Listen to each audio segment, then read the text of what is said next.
Le silence était si dense qu'on aurait presque pu le toucher. Un silence pesant, étouffant, qui précédait l'enfer. Dans l'obscurité presque totale, seul le tic-tac insistant d'une horloge cassée, résonnant dans un coin oublié, brisait ce calme sépulcral. C'était peut-être le vent hurlant au-dehors, s'engouffrant dans les fissures d'un vieil immeuble, ou le son lointain, presque imperceptible, de sirènes qui, dans leur mélodie lugubre, présageaient déjà la tragédie à venir. La caméra, dans un mouvement lent et calculé, se fixe sur un couloir vide, baigné seulement par la lumière diffuse d'un lampadaire lointain, épiant à travers les fenêtres poussiéreuses de l'école publique Aurora, un lieu qui bientôt cesserait d'être un berceau d'espoir et d'apprentissage pour devenir une scène d'horreur et de deuil. Ou peut-être que le focus se resserrerait encore plus sur un gros plan perturbant d'un cahier griffonné, jeté au sol, ses pages remplies de dessins sombres et d'annotations indéchiffrables, ou sur un sac à dos abandonné, comme le vestige fantôme d'une vie sur le point de se briser. Une voix off, grave, profonde et chargée d'une réflexion douloureuse, rompt la quiétude, interrogeant sur un ton qui n'exige pas de réponse immédiate, mais plutôt une introspection profonde. Que se passe-t-il dans l'esprit de quelqu'un à l'instant précis où la décision de retirer des vies est scellée? Est-ce un accès de folie soudain, une explosion de désespoir qui consume tout, ou serait-ce un calcul froid et méthodique, planifié avec une précision terrifiante? Ou, qui sait, l'aboutissement d'une douleur silencieuse et profonde qui s'étire sur des années, rongeant l'âme jusqu'à ce qu'il ne reste plus rien d'autre que les ténèbres.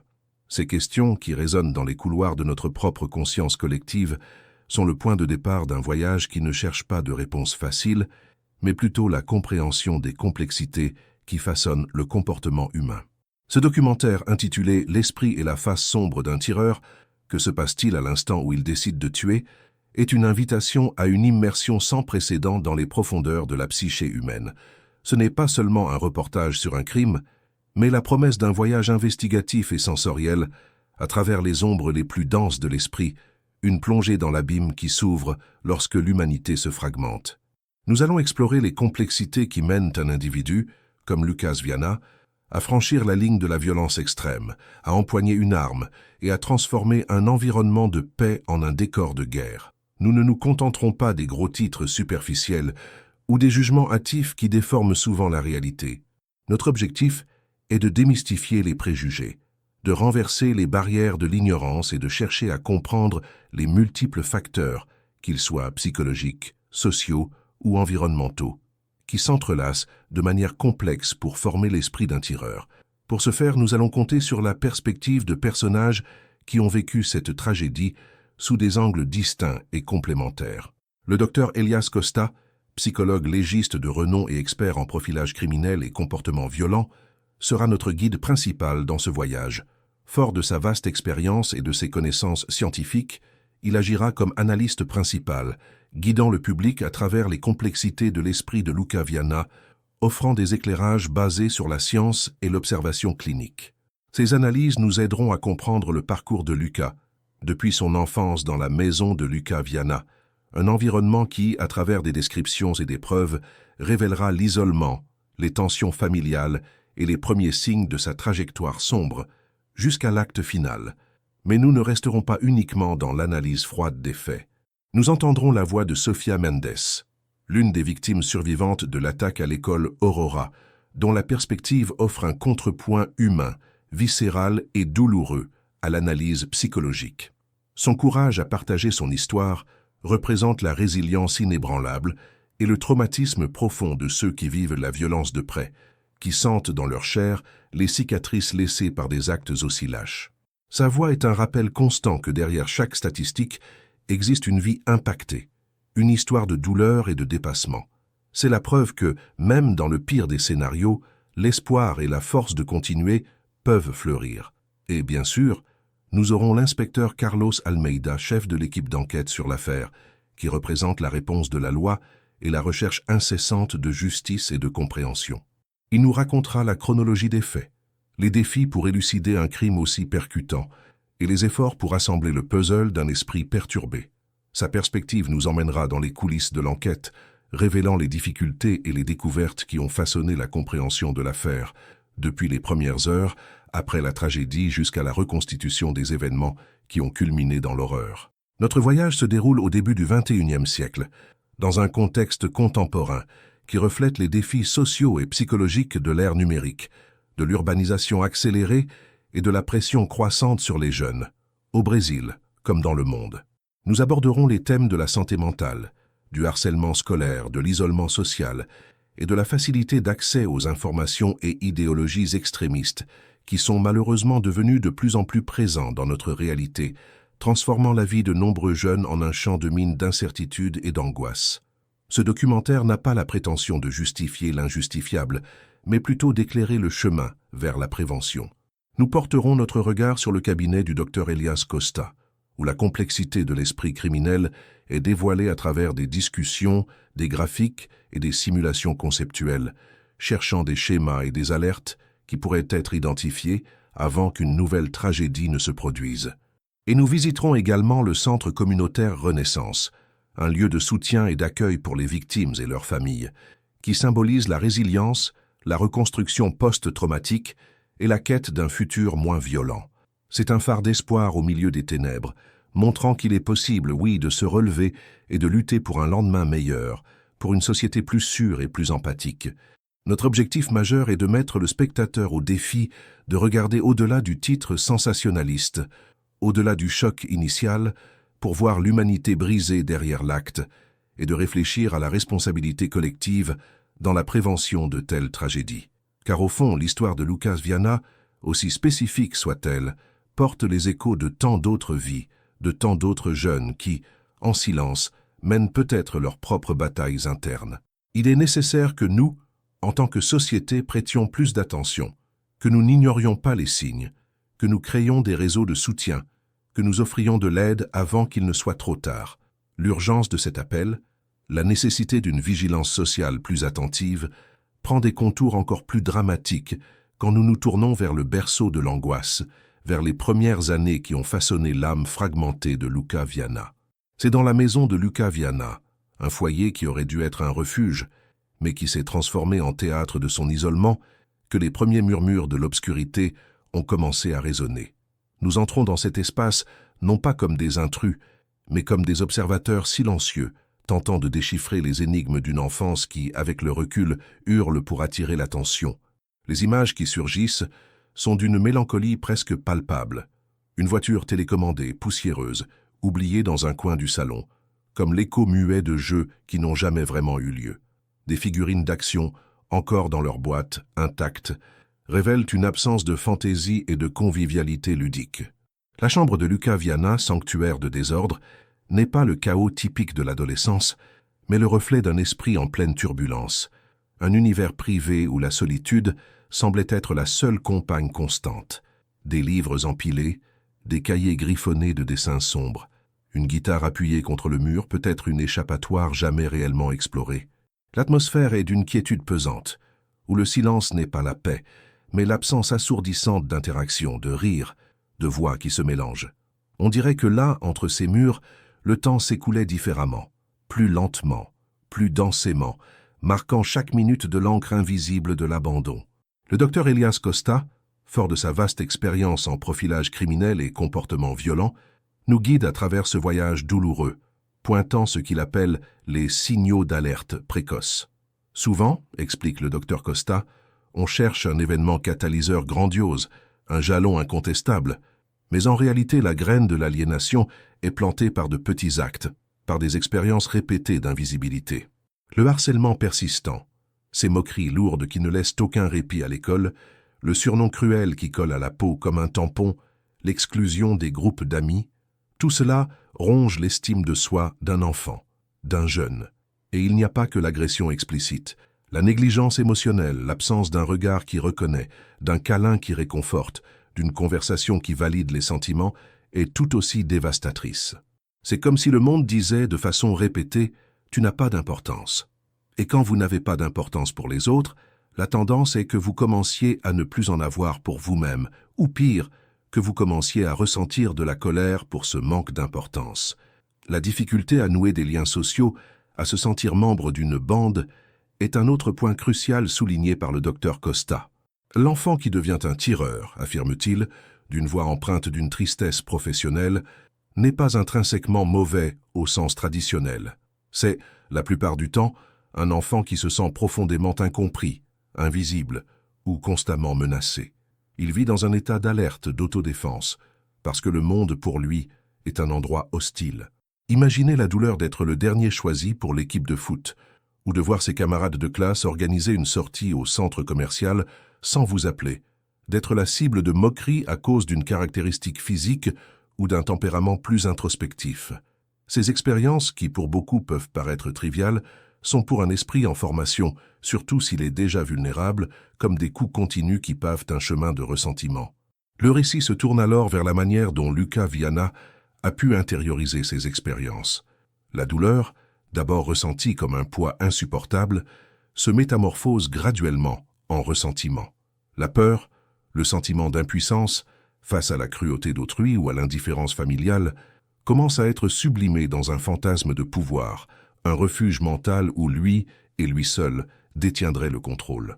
Peut-être que dans son univers privé, il était le héros d'une histoire où les méchants étaient ceux qui l'avaient blessé, ceux qui l'avaient ignoré, ou, de façon plus sombre, il se voyait comme le bourreau, le justicier d'une douleur que personne d'autre ne semblait voir. Cette transmutation de la vulnérabilité en une quête de contrôle absolu est l'un des aspects les plus perturbateurs de l'esprit d'un tireur. C'est un cri de secours qui se tait, se transformant en un murmure de vengeance, alimenté par chaque rejet, chaque humiliation.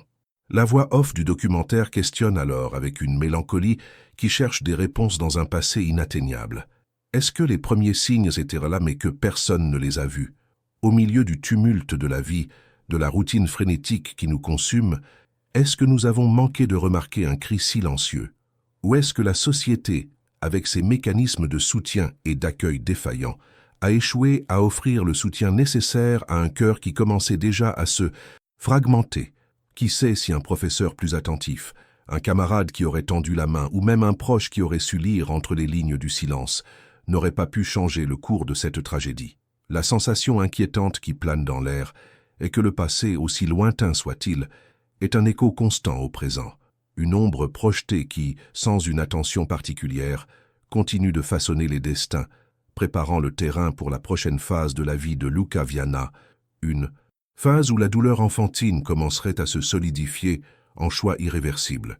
L'enfance, avec ses douleurs silencieuses et ses blessures ouvertes, a cédé la place à un tourbillon encore plus impitoyable, l'adolescence de Lucas Viana. Ce fut une période de transformation brutale, où la fragilité enfantine s'est heurtée à la dure réalité de la quête d'identité et d'appartenance, et où, pour Lucas, la solitude n'était plus une condition sporadique, mais un état permanent, une ombre qui le suivait partout. L'école publique Aurora, autrefois symbole de promesse et d'apprentissage, est devenue pour lui un théâtre de tourments quotidiens, un labyrinthe social où chaque couloir, chaque cours, chaque salle de classe amplifiait la sensation de sa propre invisibilité. Tandis que la majorité des adolescents se regroupaient en clans, échangeaient secrets et rires aux récréations, ou se connectaient via des expressions et des références que seuls eux comprenaient, Lucas observait de loin. Ses yeux, qui auraient dû briller de la curiosité et de l'énergie typique de son âge, portaient un poids qui semblait bien plus ancien. Il voyait la bande jouer au ballon, les filles discuter de leur dernier crush, les groupes d'études débattre du prochain contrôle de maths.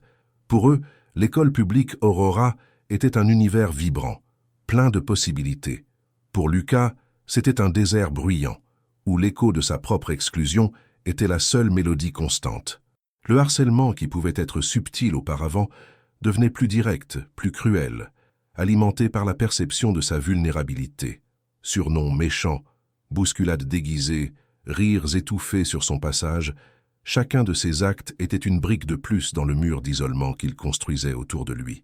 Son invisibilité, paradoxalement, était son armure contre la douleur d'être vu et rejeté, mais aussi sa prison la plus cruelle, empêchant toute chance de connexion authentique. C'est dans ce vide d'appartenance que le monde numérique a commencé à combler les lacunes, offrant un refuge séduisant à l'esprit tourmenté de Lucas. Le cabinet du docteur Elias Costa, avec ses murs sobres et ses graphiques complexes, devenait l'espace où cette dynamique était décortiquée. Le psychologue légiste, avec la sagesse d'années passées à analyser la psyché humaine, expliquait l'attraction fatale que les réseaux sociaux et les communautés en ligne exerçaient sur les jeunes isolés comme Lucas. Pensez au monde numérique comme à un miroir, disait le docteur Costa, sa voix calme mais chargée de gravité. Pour certains, il reflète la vie réelle, amplifiant les connexions et les opportunités. Pour d'autres, surtout ceux qui se sentent déjà en marge, il offre une image déformée mais séduisante d'appartenance. Pour Lucas, ces espaces virtuels n'étaient pas seulement un passe-temps, c'était un sanctuaire. Là, il pouvait être qui il voulait, ou plus précisément, il pouvait être la version de lui-même qu'il sentait, que le monde réel rejetait. Dans des forums anonymes et des groupes de discussion sur des thèmes obscurs, il a trouvé d'autres personnes qui partageaient sa colère, sa frustration, son sentiment d'injustice. Le docteur Elias Costa détaillait comment ces environnements fonctionnaient comme de véritables chambres d'écho, où les récits de victimisation étaient constamment renforcés, où la haine contre le monde extérieur était validée et où les fantasmes de vengeance prenaient des contours de plus en plus nets. C'est un cycle dangereux, continuait le docteur Costa. La personne se sent injustifiée dans la vie réelle, cherche une validation en ligne, trouve d'autres personnes qui ressentent la même chose et ensemble, ils amplifient ces sentiments, transformant la frustration individuelle en un sens collectif de but déformé. L'empathie, dans ce contexte, commence à s'évaporer, remplacée par une logique implacable de « nous contre eux ». Lucas, immergé dans cet univers parallèle, a commencé à voir ses propres douleurs et humiliations, non pas comme des failles personnelles, mais comme des preuves d'une conspiration plus vaste contre lui, contre tous les incompris. La validation qu'il recevait en ligne, à travers des likes et des commentaires de personnes qu'il ne verrait jamais, était un baume pour son âme blessée, mais un poison lent pour sa perception de la réalité. Il se sentait enfin compris, faisant partie de quelque chose, même si ce quelque chose était une communauté construite sur la base du ressentiment et de la projection de culpabilité. La ligne entre la fantaisie en ligne et la réalité tangible a commencé à se brouiller de manière alarmante.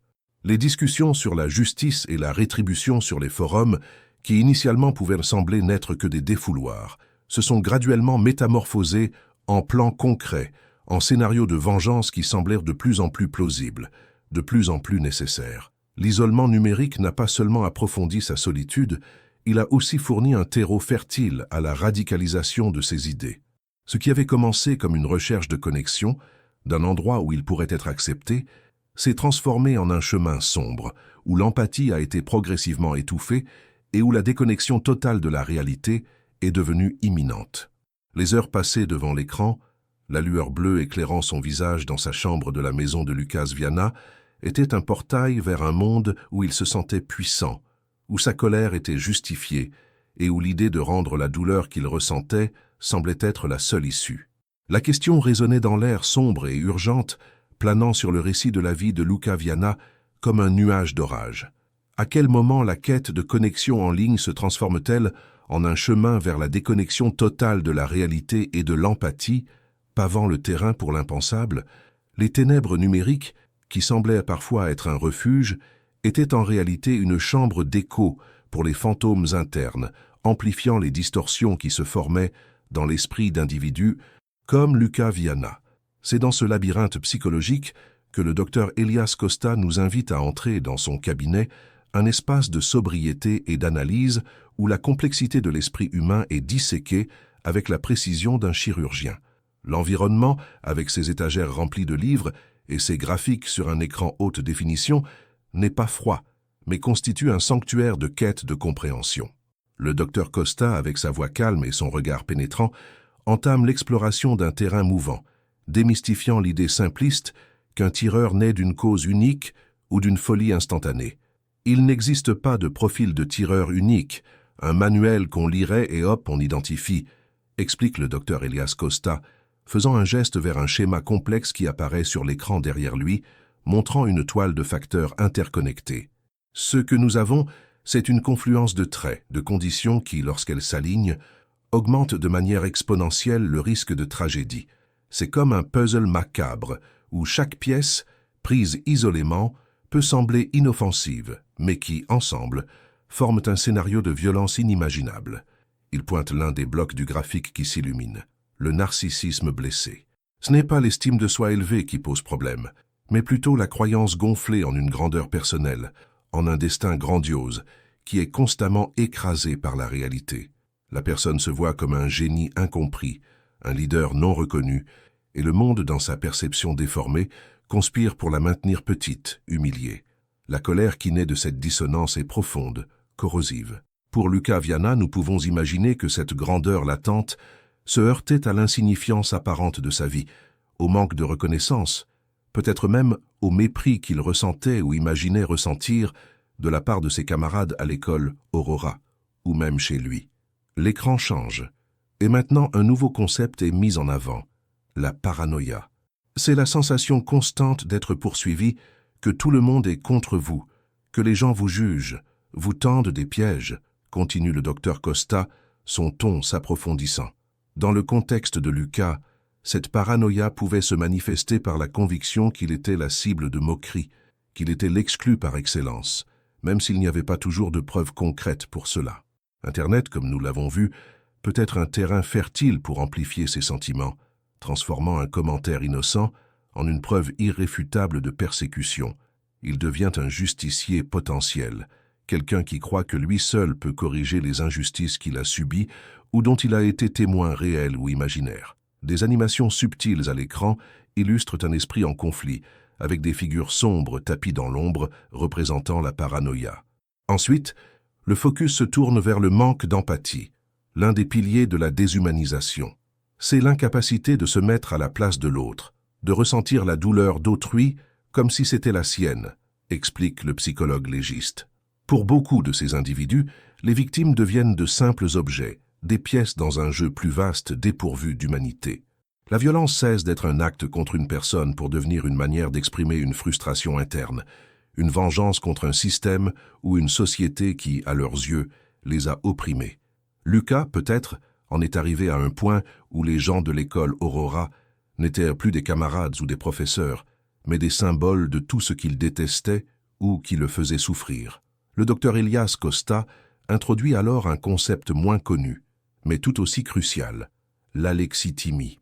C'est la difficulté à reconnaître et à exprimer ses propres émotions. Imaginez un verre qui se remplit, mais la personne n'arrive pas à identifier ce qu'il y a dedans, et encore moins à l'exprimer. Colère, tristesse, frustration, tout s'accumule, mais ne trouve pas de soupape de sécurité saine, explique-t-il, tandis que l'écran montre un verre débordant lentement. L'individu atteint d'alexithymie vit dans un état d'anesthésie émotionnelle. Mais cette anesthésie n'est que superficielle. En dessous, la pression monte, jusqu'à ce que la seule façon de ressentir quelque chose ou de libérer cette pression insupportable, soit un acte extrême, une explosion, c'est comme si l'esprit de Luca Viana était dans un état constant d'ébullition silencieuse jusqu'à ce qu'il n'y ait plus d'espace pour la retenue et que la seule issue soit le chaos. Le documentaire utilise l'histoire de Luca Viana comme une étude de cas hypothétique, entrelaçant l'analyse du docteur Costa avec des fragments qui auraient pu faire partie de la vie du tireur. Les témoignages d'experts en comportement juvénile indiquent que l'alexithymie, combinée à l'isolement social, peut créer un vide dangereux. La maison de Luca Viana, dans sa description initiale, nous donnait déjà des indices d'un environnement où les émotions n'étaient peut-être pas discutées ouvertement, où le silence était la règle et non l'exception, commente le docteur Costa, tandis que des images stylisées de la maison de Luca Viana, avec des portes fermées et des ombres allongées, apparaissent à l'écran, évoquant un sentiment de solitude et de secret. Il est crucial de souligner, et le docteur Elias Costa insiste sur ce point avec sérieux, que la présence de troubles mentaux n'est pas une cause directe de violence. C'est un mythe dangereux que nous devons déconstruire. La vaste majorité des personnes souffrant de troubles mentaux n'est pas violente et, en réalité, est bien plus susceptible d'être victime de violence, affirme-t-il, regardant directement la caméra. Les troubles mentaux sont des facteurs de risque, certes, mais seulement lorsqu'ils sont combinés à d'autres éléments sociaux et environnementaux, comme l'isolement, le harcèlement persistant, l'accès aux armes, la glorification de la violence dans certains cercles en ligne et l'absence de réseau de soutien. On ne peut pas simplifier une question aussi complexe en la réduisant à une seule variable. L'esprit d'un tireur n'est pas fou au sens populaire du terme. Il opère selon une logique interne souvent déformée, certes, mais une logique qui fait sens pour l'individu, qui justifie ses actes comme une rétribution, une justice personnelle. C'est une réalité parallèle qui se construit brique par brique jusqu'à devenir inexpugnable. La question finale plane dans l'air, pesante et urgente, résonnant dans le cabinet du docteur Elias Costa et dans la conscience de tous les spectateurs. Comment pouvons-nous identifier et intervenir quand l'esprit commence à construire une réalité aussi dangereuse avant qu'elle ne se manifeste par des actes irréversibles? La complexité de la psyché humaine offre rarement des réponses simples à des questions aussi profondes. Le voyage qui mène un individu au seuil de la violence est une toile complexe de facteurs, mais il existe des points de rupture, des moments décisifs qui agissent comme les catalyseurs finaux, démantelant les dernières barrières internes. Le docteur Elias Costa, fort de sa vaste expérience, détaille ces événements comme de véritables séismes dans la structure mentale de personnes déjà fragilisées. Il explique qu'il ne s'agit pas d'un événement isolé, mais plutôt de la goutte d'eau qui fait déborder un vase déjà plein, une série d'expériences qui, pour un esprit comme celui de Lucas Viana, confirme les pires croyances sur lui-même et sur le monde qui l'entoure. Imaginez la vie comme une route sinueuse, pleine de défis et de détours. Pour la majorité, les obstacles sont surmontés, parfois avec des cicatrices, mais le voyage continue. Pour d'autres, cependant, certains jalons deviennent des pièges mortels, brisant l'esprit et déviant le cours vers un chemin sans retour. Lucas Viana, dans son parcours d'isolement et d'angoisse, a certainement rencontré ces catalyseurs. Ce n'étaient pas de simples contretemps, mais des coups dévastateurs qu'il a interprétés comme la confirmation de son insignifiance, de son rejet irrémédiable. Une perte significative, peut-être le décès d'un proche ou l'éloignement brutal d'un ami qui représentait le dernier lien avec la normalité, a pu être l'un de ces moments. Le sentiment d'abandon, d'être laissé pour compte, est un poison lent qui ronge l'âme. Et pour Lucas, cette perte a pu être la fissure initiale dans son barrage émotionnel. Ou peut-être était-ce un rejet, pas seulement amoureux, mais social, de ceux qui marquent l'adolescence et la jeunesse. Être exclu de la bande, ne pas être invité à un événement important, être la cible de moqueries incessantes dans un groupe WhatsApp ou dans les couloirs de l'école Aurora. Pour un esprit en formation qui cherche l'acceptation et l'appartenance, être constamment mis de côté ou ridiculisé peut être plus qu'un inconvénient. Cela peut être la validation qu'il ne mérite pas d'être là, qu'il n'est rien. Le docteur Elias Costa souligne que dans un contexte scolaire, l'humiliation publique est une arme puissante, capable de détruire l'estime de soi et de pulvériser tout vestige d'espoir en un futur meilleur. Un simple faux pas, une mauvaise réponse en classe, un trébuchement dans la cour devenu motif de moquerie généralisée, a pu se transformer dans l'esprit de Lucas en un affront insupportable, une attestation de son échec irrémédiable aux yeux de tous. Ces moments, aussi triviaux qu'ils puissent paraître pour un observateur extérieur, acquièrent des proportions gigantesques dans la psyché de celui qui est déjà au bord du précipice. Pour Lucas, qui construisait déjà une réalité parallèle de ressentiment et de victimisation, chacun de ces catalyseurs a servi de brique supplémentaire au mur qui le séparait du monde, tout en rongeant les fondations de sa propre santé mentale. Le sentiment d'une profonde injustice, que le monde conspirait contre lui, que la vie était intrinsèquement cruelle et sélective, s'est enraciné. Une mauvaise note cruciale empêchant un projet, une opportunité perdue pour quelque chose qu'il considérait hors de son contrôle, renforçait ce récit interne selon lequel il était la victime d'un système plus grand, impitoyable et injuste. La dramatisation subtile de scénarios génériques nous permet d'entrevoir ce que Lucas Viana a pu ressentir. Imaginez-le assis seul au réfectoire de l'école Aurora, observant ses camarades rire et interagir, alors qu'il reste invisible, spectateur indésirable de la vie des autres, ou la frustration de tenter de s'exprimer, de chercher de l'aide et d'être ignoré ou pire, rejeté. Chacune de ces micro-agressions, chaque petite exclusion, chaque humiliation perçue, s'ajoutait à une charge émotionnelle insoutenable. L'esprit, déjà fragilisé et isolé, n'interprète plus ces événements comme des défis à surmonter, mais comme la confirmation irréfutable de ses pires croyances. Je ne suis pas assez bon, tout le monde s'en fiche, je n'appartiens à aucun endroit. À ce stade, la personne commence à sentir qu'elle n'a plus rien à perdre. C'est un état dangereux où les attaches morales et sociales qui contiennent normalement les impulsions les plus sombres commencent à se démanteler. L'empathie diminue, la rationalité s'obscurcit, et le désir de représailles, de faire ressentir aux autres la même douleur, ou une douleur encore plus grande, commence à germer. C'est comme un barrage qui, après des années de pression et d'accumulation d'eau, cède. La structure interne s'effondre, et la force réprimée est libérée de manière foudroyante et destructrice. L'eau, autrefois contenue, inonde la vallée, emportant tout sur son passage.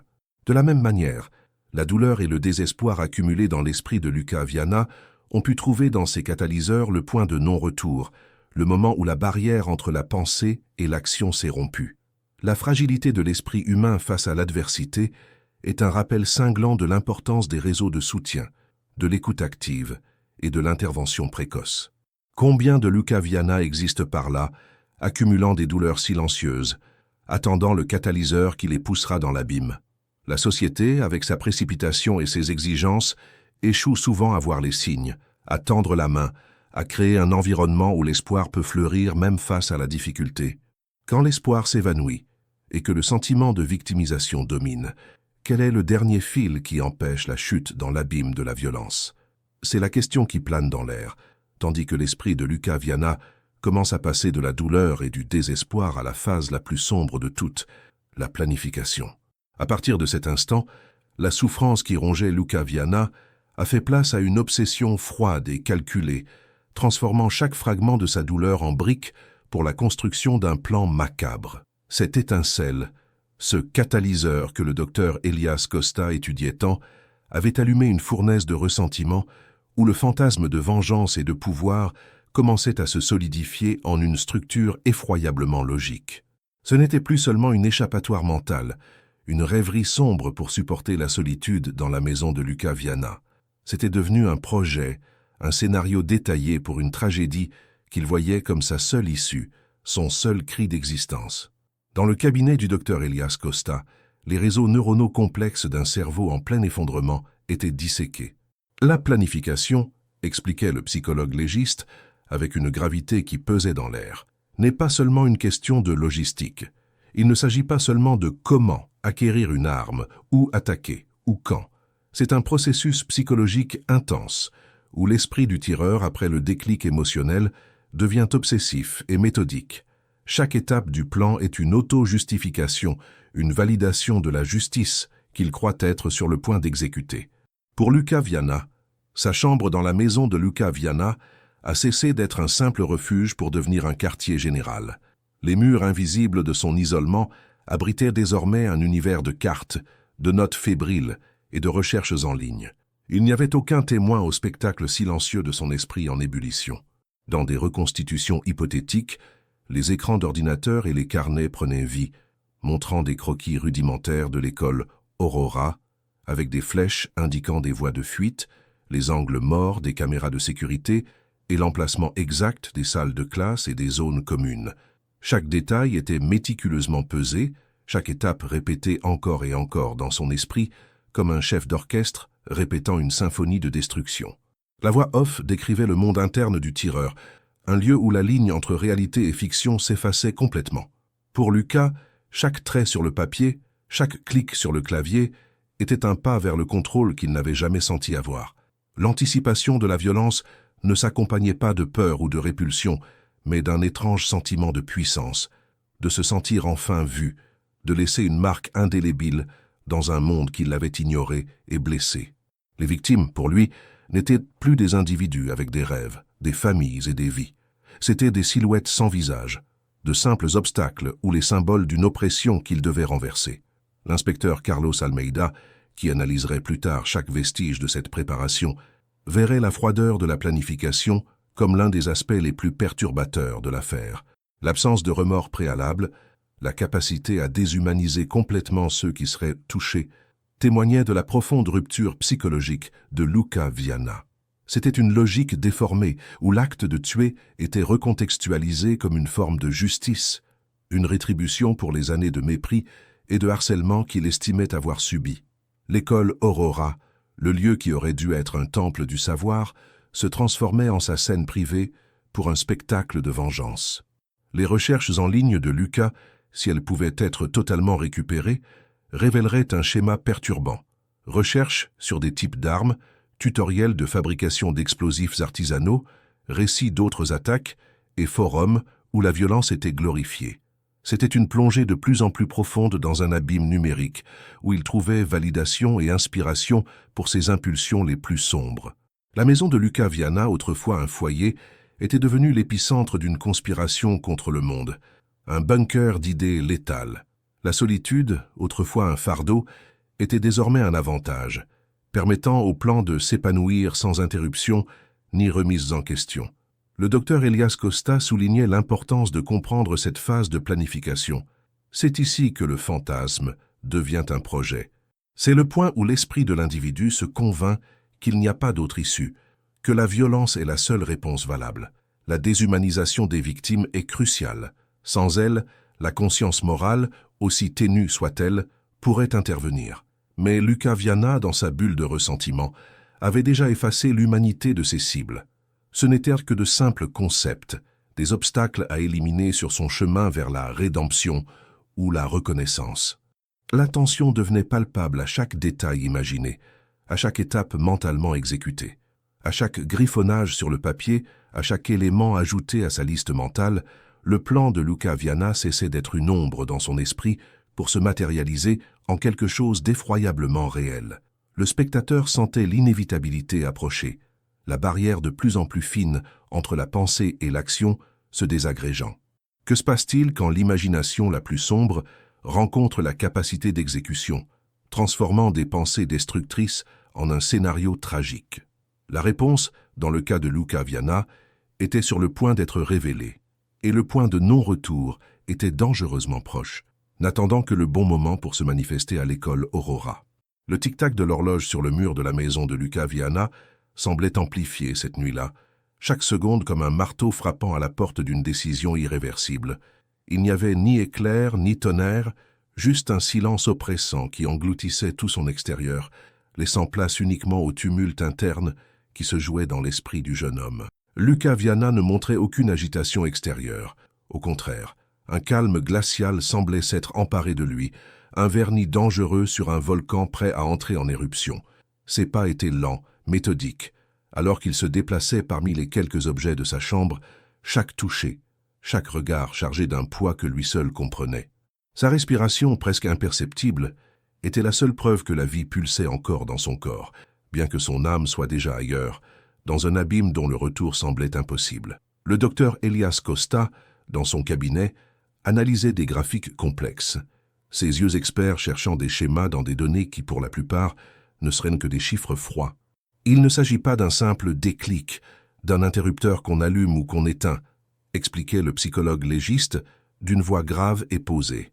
Le point de non-retour, pour des esprits comme celui de Luca Viana, est une succession de micro-décisions, chacune d'elles rongeant un peu plus la barrière morale, jusqu'à ce qu'elle cède complètement.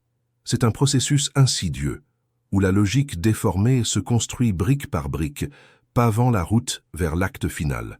Il joignait le geste à la parole, illustrant la complexité de la psyché humaine. C'est comme une gouttière persistante qui, avec le temps, perce la roche la plus solide. Luca ne s'est pas réveillé un jour en décidant de tuer. Il s'est abandonné, étape par étape, à un récit interne de haine et de ressentiment. Dans la solitude de sa chambre, Luca Viana commençait à donner une forme concrète à sa logique particulière. La narration en voix off comblait le silence.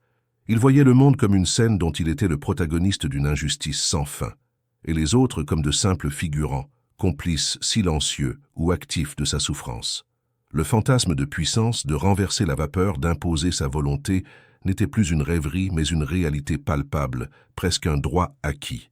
Le son de ses propres battements de cœur, désormais intensifiés dans la bande sonore, ressemblait au tambour de guerre d'une bataille qu'il s'apprêtait à mener contre un monde qu'il avait rejeté.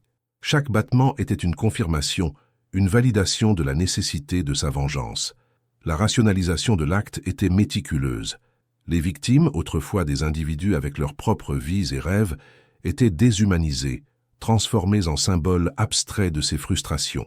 Ce n'étaient pas des personnes, c'était la personnification de l'humiliation, de l'indifférence, de la douleur qu'ils ressentaient. Et en les attaquant, il ne s'en prendrait pas à des êtres humains, mais à la racine de son propre tourment. observait le docteur Elias Costa, avec un visage empreint d'une profonde inquiétude. C'est cette logique perverse qui s'installe, l'idée que l'acte est inévitable, nécessaire, qu'il est la seule issue à un problème qui, dans sa tête, n'a pas d'autre solution. C'est une sorte de posture de justicier, mais avec une boussole morale complètement bousillée, vous voyez? L'absence de frein, l'effondrement de l'empathie, la primauté d'un récit interne de haine, tous ces éléments convergeaient vers le moment ultime. Le docteur Costa continuait. Que perdons de l'âme humaine quand la décision de détruire l'emporte sur tout instinct de préservation et de compassion? C'est la capacité de se mettre à la place de l'autre, de ressentir la douleur d'autrui. Pour Luca Viana, ce pont s'était écroulé depuis longtemps. Il était aveuglé par sa propre douleur, par sa propre rage, incapable de voir plus loin que le bout de son nez, comme on dit couramment. L'arme froide et lourde entre ses mains n'était pas qu'un objet. C'était l'extension de sa volonté déformée, l'instrument qui transformerait le fantasme en une réalité brutale. Le contact physique avec l'arme scellait le pacte, le point où la pensée et l'action fusionnaient en une seule entité monstrueuse. À cet instant, la ligne ténue entre ce que l'on pense et ce que l'on fait a été franchie de manière irréversible. Pour Lucas, il n'y avait plus de retour possible. Ce n'était pas un moment de doute, mais d'une clarté déformée, où le chaos interne s'était résolu en une seule et terrible certitude. L'idée de salut ou de rédemption par la violence se solidifiait, une illusion dangereuse qui masquait le désespoir le plus profond. Certains s'abandonnent au désespoir pur, d'autres trouvent une sorte de paix dans cette décision finale, une paix macabre qui vient de la conviction qu'ils ont le contrôle, qu'ils agissent enfin, pondérait le docteur Elias Costa, sa voix faisant écho à la gravité de la situation. C'est un moment de reddition non pas à la vie, mais aux ténèbres qui le rôdaient depuis longtemps. La maison de Luca Viana devenait le décor d'une préparation sombre. Le silence de l'aube n'était brisé que par les bruits subtils de ses mouvements, chacun d'eux chargé d'un dessein fatal. Les objets qu'il rangeait, les pas qu'il faisait, tout indiquait l'inévitabilité de l'horreur imminente. Le destin était scellé, pas seulement pour Lucas, mais pour tous ceux qui croiseraient son chemin à l'école Aurora le lendemain. La nuit avançait, et avec elle la promesse d'un lever de soleil qui apporterait une tragédie inoubliable, un jalon de douleur et de questionnement pour toute la société. La clarté pâle commençait à percer l'obscurité de l'aube, peignant le ciel gris de tons anémiques qui annonçaient à peine la blessure béante que la journée s'apprêtait à infliger. Dans les rues encore silencieuses, le bourdonnement des premières voitures et le grésillement lointain d'une radio de boulangerie étaient les seuls sons à rompre cette quiétude tendue. C'était un matin comme tant d'autres, avec sa promesse de soleil et la routine inébranlable qui animait la métropole. Mais pour certains, l'aube portait un poids insupportable, le prélude d'un cauchemar qui déchirerait le tissu de la normalité. À l'école Aurora, le brouhaha matinal était une symphonie familière qui débutait. Des sacs à dos colorés se balançaient sur le dos d'enfants courant retrouver leurs amis. L'odeur du pain frais d'une boulangerie voisine se mêlait à l'arôme de l'herbe mouillée, et les rires innocents remplissèrent les couloirs encore vides, mais bientôt pleins de vie. Les enseignants et le personnel ouvrèrent les salles, organisaient le matériel, échangeaient des salutations et des plaisanteries typiques d'un début de journée. La cloche de l'école appellerait bientôt tout le monde, au rythme de l'apprentissage, à l'effervescence des idées et des découvertes qui faisaient l'essence de ce lieu. Les parents disaient au revoir à leurs enfants aux grilles, avec des baisers et des câlins pressés, sans avoir la moindre idée que ce serait la dernière fois que certains d'entre eux verraient leur petit courir vers ce sanctuaire du savoir. C'était la beauté simple de la vie quotidienne, dans sa forme la plus pure et la plus vulnérable, un décor d'espoir et d'avenir. Pendant ce temps, à quelques pâtés de maison de là, dans une voiture garée dans une rue latérale, Luca Viana respirait profondément, l'air semblant plus dense, plus lourd, presque tangible dans ses poumons. Le volant, autrefois un objet de contrôle, n'était plus qu'un point d'appui pour ses mains qui tremblaient légèrement, mais avec une détermination froide. Ses yeux, autrefois perdus dans un vide existentiel qui l'accompagnait depuis des années, se fixaient désormais sur le portail de Aurora avec une intensité glaciale, presque surnaturelle. Il n'y avait plus d'hésitation, seulement une inertie fataliste qui le poussait en avant. Le monde extérieur, avec ses sons et ses couleurs, semblait lointain, filtré par une brume qui brouillait la réalité, transformant tout en un décor irréel pour la pièce qu'il s'apprêtait à jouer. L'arme froide et lourde entre ses mains, cachée sous son manteau, était un lien tangible avec l'abîme qu'il allait ouvrir, un objet de pouvoir déformé qui promettait de faire taire les voix qui le tourmentaient, ou du moins, c'est ce qu'il croyait. Le docteur Elias Costa, d'une voix posée et sereine mais chargée d'une gravité reflétant la profondeur du sujet, expliquerait plus tard qu'à ce stade, le tireur entre souvent dans un état de quasi-transe. À ce point, la réalité se distord, et l'action devient une fatalité prédéterminée. Il n'y a plus de place pour le doute, pour le « et si ». C'est une défense psychique, une façon d'anesthésier sa propre humanité avant de commettre un acte aussi inhumain, une dissociation complète de l'empathie et de la conscience morale. L'esprit se ferme dans un tunnel où le seul objectif est l'exécution du plan, aussi macabre soit-il. Il y a un calme étrange qui précède la tempête, une quiétude interne terrifiante qui masque l'éruption imminente de violence. C'est l'apogée de la déshumanisation, où la vie d'autrui perd toute valeur et où l'individu devient un simple instrument de sa propre douleur et de sa rage accumulée. La caméra, avec une précision chirurgicale, pourrait se focaliser sur des détails sensoriels soulignant la tension. Le tic-tac insistant de l'horloge sur le tableau de bord, le rythme accéléré de sa respiration presque inaudible, le serrage imperceptible de sa main sur l'arme cachée, la sueur froide sur sa tempe et son regard fixe sur sa destination, un regard qui semblait voir au-delà du béton et du verre, ne voyant que la concrétisation de ses délires. La bande sonore, autrefois subtile et atmosphérique, s'intensifiait maintenant avec des notes graves et dissonantes, créant une sensation d'oppression et de présage, comme un roulement de tambour annonçant la fin d'une ère de paix et le début d'une bataille cruelle. C'était le contraste le plus choquant imaginable, la vie fleurissant dans son innocence à l'extérieur des murs de l'école Aurora, et l'obscurité absolue qui s'incubait à quelques mètres de là, prête à envahir et à détruire. La dualité entre la normalité de l'environnement scolaire, rempli de rires et de projets d'avenir, et l'anormalité de l'intention de Lucas, chargée de haine et de désespoir, créait un abîme d'incompréhension que la société luttait encore à franchir. La voix off, avec un ton grave et réflexif, presque un lamento, questionnait l'innocence du moment, qui serait brutalement brisée en quelques instants. Personne ne pouvait prévoir qu'en quelques secondes, la vie de centaines de personnes changerait à jamais. Que se cache-t-il sous la surface de la routine, prêt à exploser? Comment un système, une communauté, échoue-t-il à percevoir les signes, à intercepter la douleur qui se métamorphose en fureur? Ce silence avant la tempête était un cri muet de secours que personne n'a entendu. Le silence avant la tempête était palpable, dense, presque une entité propre. Il préparait le spectateur à l'impact dévastateur qui suivrait, mais nous invitait aussi à une réflexion plus profonde. Il ne s'agissait pas seulement de comprendre ce que Lucas Viana a fait ce jour-là, mais de comprendre les forces qui l'ont modelé, les vides qui l'ont consumé, et les failles d'un système qui a permis qu'un jeune en arrive à un tel point de désespoir. L'histoire de Lucas, du docteur Elias Costa, de Sofia Mendes et de l'inspecteur Carlos Almeida, n'est pas qu'un récit tragique, mais un miroir qui nous force à regarder en nous-mêmes, nos communautés et la manière dont nous traitons la santé mentale, le harcèlement, l'isolement social et la violence sous toutes ses formes. L'école Aurora ne serait plus jamais la même. Le centre communautaire Renaissance naîtrait de la douleur, témoignage de la résilience humaine et de la recherche incessante de guérison et de prévention. La maison de Lucas Viana, autrefois un foyer, serait pour toujours le symbole d'un chemin tortueux et sans retour.